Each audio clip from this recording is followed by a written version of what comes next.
Ini diantara asbab turunnya Quran surah keempat, An-Nisa di ayat ke-100. Paling kiri sebelah bawah di mushaf. Dulu ada orang banyak berbuat maksiat, khatam maksiat, berumur dengan dosa, dia ingin bertobat. Maka dia datang pada seorang syekh. Kata syekh itu, pergilah ke Ustaz Fulan, Kiai Fulan, karena ia yang pantas dan layak membimbingmu.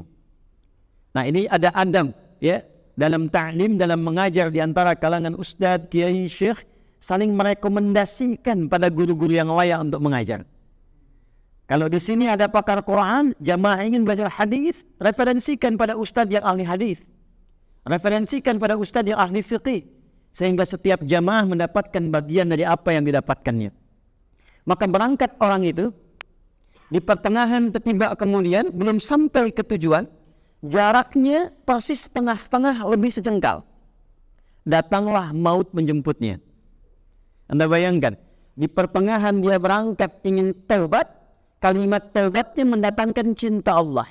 Di taubat itu di antara amalan yang mempercepat datangnya cinta Allah. Dalilnya Quran surah kedua Al-Baqarah di ayat 222. Innallaha yuhibbut tawwabin.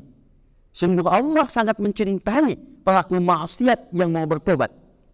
Jadi kalau Anda ingin bikin status di Instagram, ya, Allah sangat mencintai pelaku maksiat yang gemar bertobat dibandingkan orang soleh yang tidak pernah merasa salah.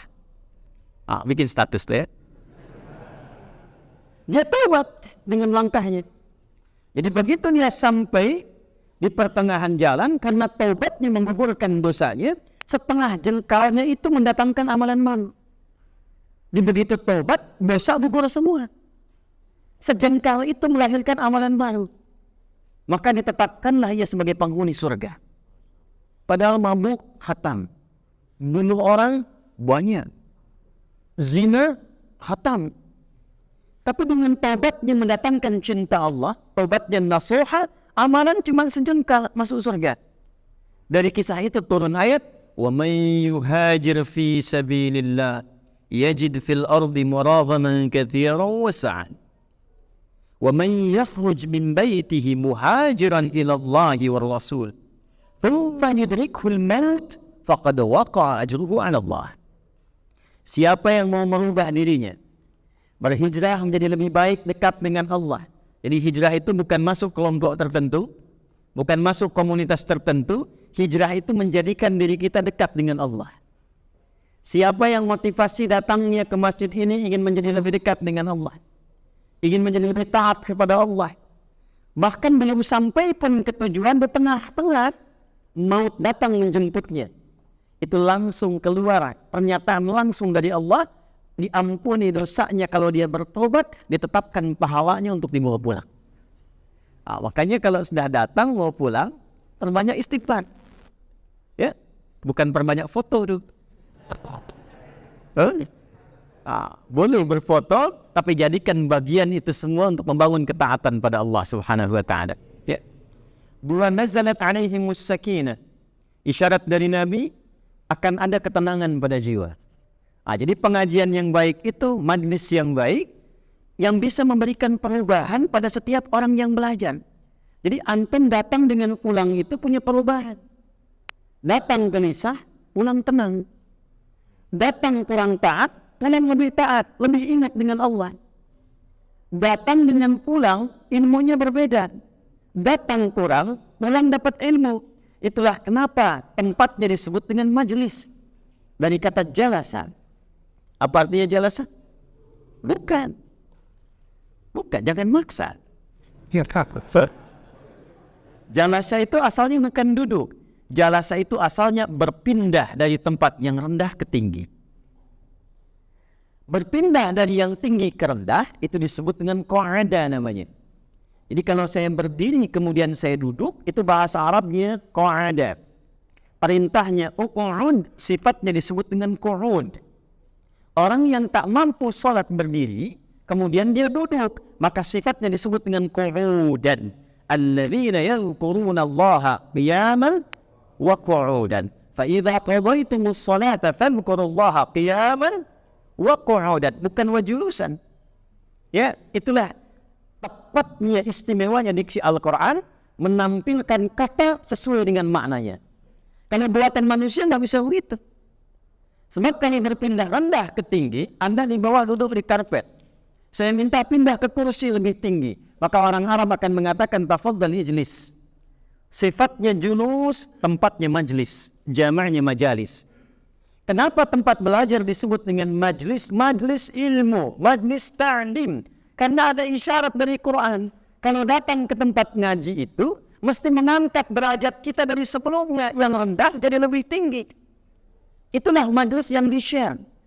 Itulah majlis yang diluaskan informasinya. Karena merubah keadaan diri kita dari yang rendah menjadi lebih tinggi di hadapan Allah subhanahu wa ta'ala. Itu yang dimaksud Quran surah ke-58 ayat yang ke-11. Ya ayyuhalladzina amanu. Hai semua orang yang beriman tanpa kecuali. Yakni disebutkan 361 kali dalam Al-Quran. Memanggil yang dekat, menengah dan jauh. Nida'ul qarib, mutawassit wal ba'id. Ayyuha disebutkan 150 kali dalam Al-Quran. Ayyuh yang munada bimakna taukid menguatkan, ha'nya bimakna tanbih mengingatkan. Alladzina disebutkan 1080 kali dalam Al-Quran. Mencakup besar, kecil, tua, muda, laki-laki, perempuan, lintas batas. Tak ada sekatnya. Ketika Allah memanggil orang beriman untuk belajar pengetahuan, kata Allah, hei, aku tak peduli siapapun kalian. Laki-laki, perempuan, besar, kecil, tua, muda, sepanjang punya iman. Walaupun imannya keadaannya berbeda. Ada yang kuat sampai dekat dengan Allah. Jangankan salat fardu, salat sunnah dia kejar-kejar. Subuh jam 4.35 dia bangun dari mulai jam 3:30. Ada yang imannya tengah-tengah. 4.35 dipanggil 4.35 dia datang. Allahu Akbar, Allahu Akbar. Sudah ada. Ada yang imannya lemah sehingga jauh dari Allah. Dipanggil 4.35 baru tangan 5.34. Itu pun belum ingat salat. Ya. Kata Allah, datang belajar majalis. Idza qila lakum tafassahu fil majalis. Jamak dari majlis. Apa yang diangkat? Lihat ujung ayatnya.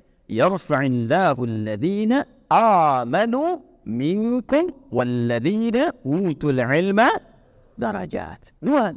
Satu iman, yang kedua ilmu. Jadi antum tuh belajar ngaji, kata Quran pesan pertamanya mesti terangkat derajat di sisi Allah. Bagaimana cirinya orang terangkat derajat itu? Imannya makin menguat. Nih, ngaji itu imannya makin kuat enggak? Makin kenal Allah enggak? Makin kenal Rasulullah tidak? Karena dengan pengajian itu membuat kita lebih dekat dengan Allah, itulah yang disebut dengan majalis. Semangat. Yang kedua, ilmu nambah. Karena kalau iman saja jadi kuat tanpa ilmu, bahaya.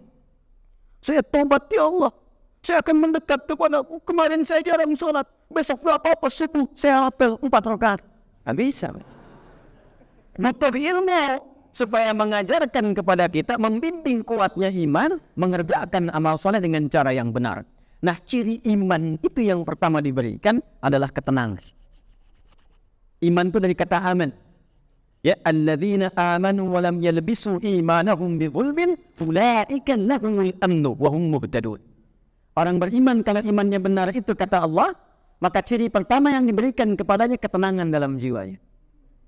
Karena itu semua kata iman dalam Al-Quran ketika disandingkan dengan amal soleh itu hasilnya ketenangan.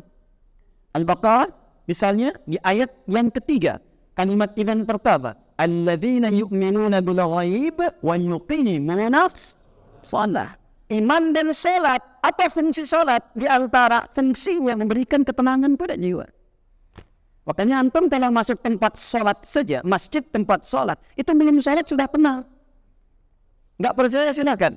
Masuk rumah sendiri dengan masuk rumah Allah ke masjid, tenang mana? So masjid, tempatnya sudah tenang. Karena itu dulu para sahabat mau kerja berangkat dari masjid. Pulang kerja mampir ke masjid. Supaya yang dibawa ke rumah itu aura masjid lebih tenang. Kadang-kadang di jalan ketemu mobil macet dan sebagainya, pekerjaan di dalam kantor luar biasa banyaknya. Yang dibawa ke rumah aura kantor capek. Datang ke masjid. Salat 2 rakaat, dapat ketenangan. Dia tawakal pada Allah. Ya Allah, Engkau perintahkan aku untuk ikhtiar, telah aku kerjakan. Engkau janjikan untuk memberikan rezeki, aku tawakal kepadamu. Pulang ke rumah tenang.